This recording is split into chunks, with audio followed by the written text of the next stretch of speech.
నేను చెప్పేది చెప్పండి.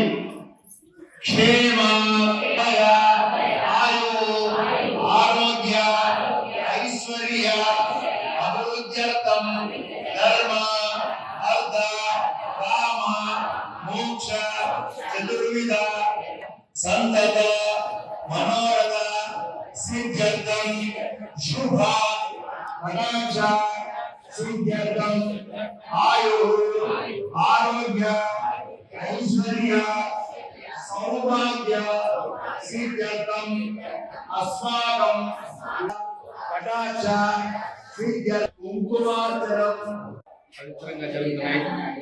మన అధ్యక్షుల వారి ఆధ్వర్యంలో ఈ ధనుర్మాసం పురస్కరించుకున్న రేపు వైకుంఠ ఏకాదశి రోజు శనివారం ఉదయం 5 గంటలకు నిర్మల్ బాంధవులందరూ, హిందూ బాంధవులందరూ తప్పగా వచ్చి మన హిందూ ధర్మాన్ని కాపాడాలని, మన హిందూ సంస్కృతిని కాపాడాలని, మన కుటుంబ సమేతంగా వచ్చి మన పిల్లలకు హిందూ సంస్కృతి గురించి తెలపాలని కోరుకుంటున్నాము.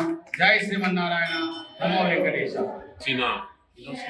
ప్రాచీన క్షేత్రంగా వెలువడినటువంటి నిర్మల్ దేవరకోట దేవస్థానం 5 రోజుల నుంచి వెళ్ళి శ్రీవారి యొక్క కార్యక్రమాలను అద్భుతంగా విధి విధానాలతోని అర్చక వ్యవస్థ, అదేవిధంగా ఇక్కడ పాలక మండలి కూడా కాన్సన్ట్రేషన్ చేసి భక్తుల సౌకర్యార్థం అన్ని కూడా ఏర్పాట్లు చేయడం జరిగింది.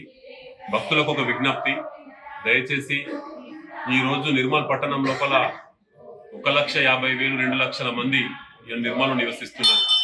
ఈ ఉత్సవాలకు పొద్దున కనీసం ఒక 400-500 మంది వస్తే ఈ ఆలయానికి ఇంకా శోభాయమానంగా వెలుగుతుంది. కాబట్టి పాలక మండలి ప్రయత్నం చేస్తున్న ప్రయత్నానికి భక్తులు కూడా సహకరిస్తే ఈ ఆలయం ఇంకా దినదిన ప్రవర్తమానంగా పెరుగుతుందని చెప్పి కోరుకుంటూ, హిందూ బంధువులందరూ కూడా దయచేసి రానున్న రోజులలో వేరే మతాలను చూసుకున్న మనం మన ఐక్యతను పెంచుకోవాల్సినటువంటి అవసరం ఉంది. కాబట్టి ఈ ఆలయం అత్యంత విలువైంది.